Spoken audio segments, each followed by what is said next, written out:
Anupama serial के ताजे episode की शुरुआत में अनुपमा और पराग एक दूसरे को देख नहीं पाते क्योंकि उनके बीच से लोग एक बड़ा बोर्ड लेकर गुजर जाते हैं। इस दृश्य में गौतम, जो पराग के साथ खड़ा होता है, उसे बताता है कि वह रजनी से मिलने के लिए जाए क्योंकि वह एक कॉल अटेंड करने चला जाता है। बिल्डर भी वॉशरूम की ओर जाता है, जिससे दोनों की मुलाकात नहीं हो पाती। दूसरी तरफ अनुपमा भारती से बात करती है और कहती है कि यह गाड़ी बिल्डर की है। भारती, जो थोड़ा सोचते हुए जवाब देती है, कहती है कि शायद रजनी ने बिल्डर को धमकाने के लिए बुलाया होगा।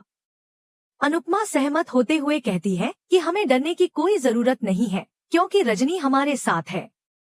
फिर गौतम पराग और रजनी की बीच की खामोशी को नोटिस करता है। रजनी और पराग दोनों नर्वस महसूस करते हैं और रजनी का पीए गौतम से कहता है कि अगर 50% की डील मंजूर है तो आगे बात करेंगे। गौतम को इस पर शक होता है क्योंकि वह सोचता है कि पराग इस डील को मंजूर नहीं करेगा और यह प्रोजेक्ट शुरू होने से पहले ही बंद हो जाएगा। इसके बाद गौतम को यह सवाल खटकता है कि आज पराग इतना चुप क्यों है, जबकि वह हमेशा आत्मविश्वास से भरा रहता था और अब रजनी के सामने इतना शांत क्यों है। रजनी गौतम से कहती है कि वह अपना फैसला जल्द बताए, नहीं तो वे लोग चले जाएंगे। गौतम, जो पहले खुद को ज्यादा ताकतवर समझता था, कहता है कि पूरा रिस्क हम ले रहे हैं। लेकिन रजनी का जवाब कुछ अलग ही होता है। वह कहती है कि मेरी अनुमति के बिना आप कुछ भी नहीं कर सकते। वह फिर गौतम से कहती है कि चोल वालों को सिर्फ वह ही मना सकती है। गौतम हैरान होते हुए पूछता है कि वह कैसे ऐसा कर सकती है, तो रजनी कहती है कि उसके पास हुकुम का इक्का है। फिर वह पराग को देखते हुए कहती है कि अब उसने हार मानना छोड़ दिया है। इस बीच पराग रजनी की डील के लिए हाँ कर देता है। गौतम को यह अचानक का फैसला बहुत हैरान कर देता है। इसके बाद पराग रजनी से अकेले में बात करने की इच्छा जाहिर करता है और सभी वहां से चले जाते हैं। दूसरी ओर अनुपमा और डांस रानीज फैशन शो की प्रैक्टिस कर रही होती हैं। इसी दौरान एक छोटी लड़की परी एक खूबसूरत ड्रेस पहनकर आती है, जो उसने डिजाइन की थी। वह परी को धन्यवाद कहती है और उस लड़की की दादी भी परी का आभार व्यक्त करती है। सभी लोग परी की तारीफ करते हैं और फिर उसी मौके पर उस लड़की का जन्मदिन भी मनाया जाता है। केक काटा जाता है और सभी आनंद लेते हैं। अनुपमा परी को शुभकामनाएं देती है और उस पर गर्व महसूस करती है। लेकिन तभी ईशानी, जो कि शायद थोड़ा चिढ़ी हुई दिख रही है, केक फेंक देती है। वह मजाक करते हुए परी से कहती है कि अगर परी कभी फैशन डिजाइनर नहीं बन पाई तो वह चोल में एक टेलरिंग की दुकान खोल सकती है। यह सुनकर परी जवाब देती है कि अगर ईशानी कभी हीरोइन नहीं बन पाई तो वह जूनियर आर्टिस्ट बन सकती है। दोनों की बहस बढ़ जाती है और अनुपमा को बीच में आकर उन्हें डांटना पड़ता है। वह दोनों से कहती है कि कला का अपमान मत करो और सभी को अपना काम करने के लिए कहती है। इस बीच तोशु बार बार अनुपमा को कॉल कर रहा है। अनुपमा परी से पूछती है कि वह इतनी बार कॉल क्यों कर रहा है। परी जवाब देती है कि वह मुझसे बात करने की कोशिश कर रहे हैं और उनका मकसद मुझे ब्रेन वॉश करना है, लेकिन अब मैं केवल अपने करियर पर ध्यान देना चाहती हूँ। अनुपमा यह सुनकर खुश होती है और कहती है कि वह तोशु को समझा देगी। परी फिर निर्णय करती है कि अब उसे सिर्फ एक बड़ी फैशन डिजाइनर बनना है और वह किसी और बात पर ध्यान नहीं देना चाहती। इस बीच रजनी और पराग की मुलाकात होती है, जहां रजनी पराग से कहती है कि जो भी कहना है जल्दी कहो क्योंकि उसे बहुत जरूरी काम है। पराग थोड़ी झिझक के साथ पूछता है कि तुम इस कुर्सी पर कैसे पहुंची। रजनी गुस्से में आकर जवाब देती है कि क्या यह देखकर तुम्हें बुरा लगा।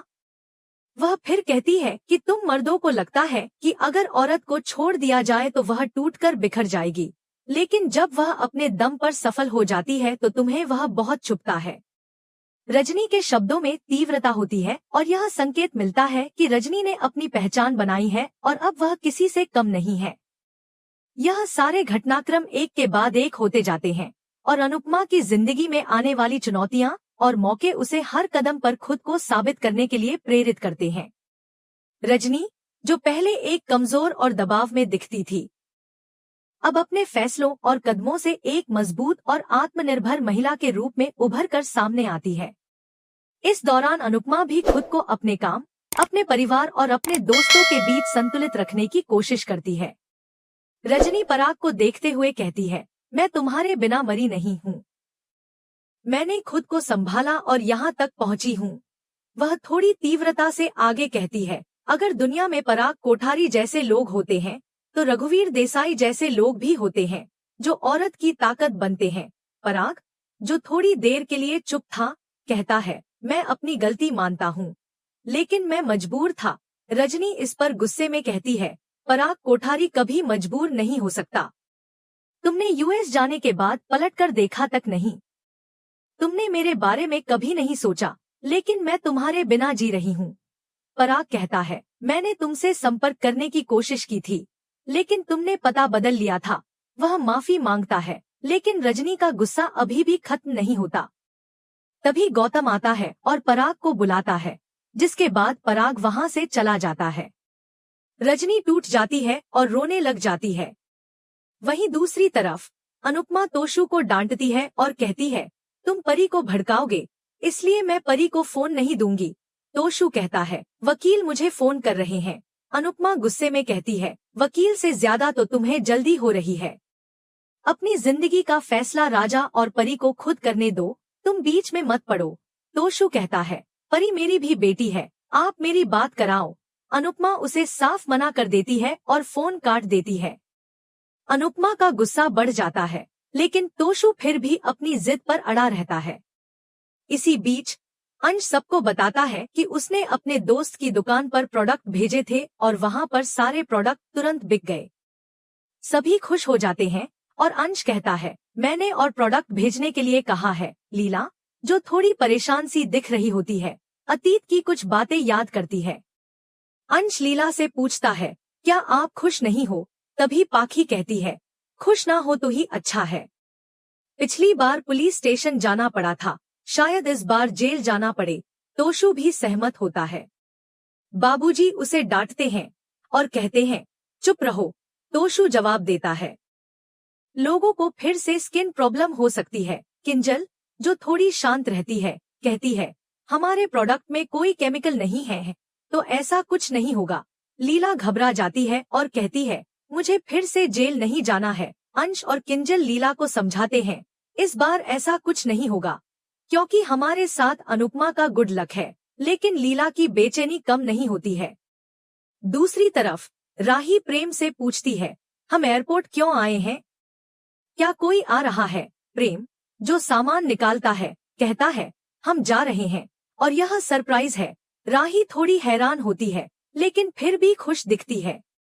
वहीं जसप्रीत, जो परी की डिजाइन की तारीफ करती है, अनुपमा से कहती है, कल के इवेंट के लिए हम सभी उत्साहित हैं। अनुपमा हंसते हुए कहती है, कल हम अपनी पूरी जान लगा देंगे।